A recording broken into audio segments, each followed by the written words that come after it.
kemi ndikimin si në komponentën shpirtërore, ashtu në komponentën trupore të njeriut. Njeriu përbëhet nga këto dy komponente. Pra, nuk do të thotë që jam i shëndetshëm nëse nuk kam ndonjë dhimbje. Po shëndeti nënkupton një mirëqenje biopsikosociale të asaj komponentës trupore, shpirtërore, edhe mandej edhe në raport me shoqërinë. Agjërimi si agjërim është diçka e natyrshme. Nëse njeriu ka një lëndim, një rëndim të shëndetit, ai patjetër se ka më frenu oreksi tina, ka më ndalu nga marrja ushqimeve. Pse? Të mos e rëndoj edhe më tepër shëndetin e vet, të mos e rëndoj organizmin e më tepër, ta lënë organizmin që vetiu të sanoj, të shëroj vetveten e tij.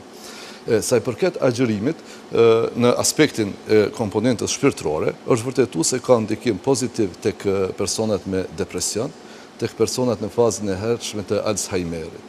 Ndërkaq, sa i përket komponentës fizike, ka ndikim shumë të mirë në sistemin kardiovaskular, kur përmenden personat me probleme të ndryshme shëndetësore. Mund të përmendim se gjatë një dite tek agjëruesit, rraurat e zemrës janë më të vogla për 14.000 herë. Llogaritë për 30 ditë sa pushon zemra së punuari. Pastaj, mëlçia, dikun për 4 deri në 6 orë punon më pak. Po në ndërkohë, mëlçia është laboratori i cili bën krejt detoksikimet, krejt ato fajet tona në ushqim që i bëjmë, që marrim ushqim pa kontrolluar, ajo i detoksikon.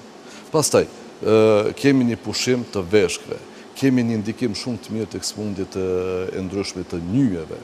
Është shumë interesant, 3 ditë e para, deri në 6 ditë para, është vërtetuar, jo, nuk po flas për hulumtues të shumë të musliman, po kanë bërë perëndimor shumë hulumtime rreth ndikimit të agjërimit. Është një doktor Herbert Shelton, i cili për 50 vite ka përcjell 40.000 agjërues, si po ndikon agjërimi në shëndetin e njeriut. Edhe janë vërtetuar shumë ndikime të mëdha, si në zbritjen e tensionit, si në uljen e nivelit të sheqerit në gjak, në uljen e lipoproteinave me densitet të ulët apo kolesterolit të keq që është i njohur në popullat.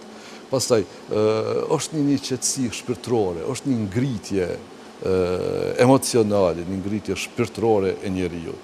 Kështu që, si vërtetim, të mos marr kohë më shumë, është që për të agjëru nuk ka pleqëri, nuk ka moshë të shtyme. Barometri, treguesi më i mirë është ai në veten tonë. Mund të agjërojmë, duhet të agjërojmë. Përndryshe, agjërimi është për ta forcuar shëndetin, nuk është për ta ligështuar shëndetin.